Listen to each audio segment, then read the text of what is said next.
तर मी आज विचार केला तर सकाळी लवकर उठायचं, पण माझ्याकडून झाला काय, सगळं सकाळी 6:30 वाजता मला चाव आला. मी जर विचार केला लवकर उठायचं, त्या दिवशी मला हमखास सुरू होतं. नमस्कार म्हटली मी पण सकाळची काहीतरी सुरुवात झाली होती. पहिले उठले तर चहा वगैरे पिऊन घेतलं होतं, कारण की सकाळी चहा थंडी खूप होती, तर मला चला इथं चहा वगैरे पिऊन घेते. तर मस्त चहा वगैरे पिल्याच्यानंतर नंतर इथं पोळ्या करत बसले होते. तर आशू पप्पाला आज लवकर कामाला जायचं होतं, तर त्यांची इथे डब्याची तयारी चालू होती माझी. तर पटकन ते पोळ्या वगैरे केले होते, त्यानंतर भाजी पण करून घेतली होती. तर त्यांच्या डब्यात भरून देत होते मी. तर सकाळी त्यांच्या इथं गप्पा मारता मारता डबा इथं भरून घेतलं त्यांचं. त्यानंतर ते त्यांचे कामावर निघाले होते. तर पण त्यांची एक सवय बरं, की सकाळी जाताना ते मला हमेशा बाय करून जातात. मस्त त्यांनी इथं बाय वगैरे केलं. त्यानंतर घरात आले, बाकी जे राहिलं काम होते ते पटकन आवरून घेतले. दुपारी टायमाला घेतलं तर हे गुड कापायला चला मला तर गुडचं काहीतरी करायचं, कारण की सकाळपासून हे गुड माझ्याकडून तसंच ठेवलं होतं. तर मस्त इथे गुड वगैरे कापून घेतलं होतं.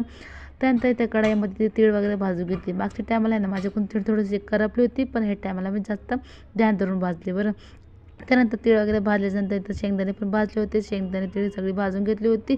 आणि त्यानंतर इथं गुळाचं ते पाक सगळं झालं होतं मला. आता हे नॉर्मली पाक केलं होतं, जास्त काही पाक अशी दिलं नव्हतं मी.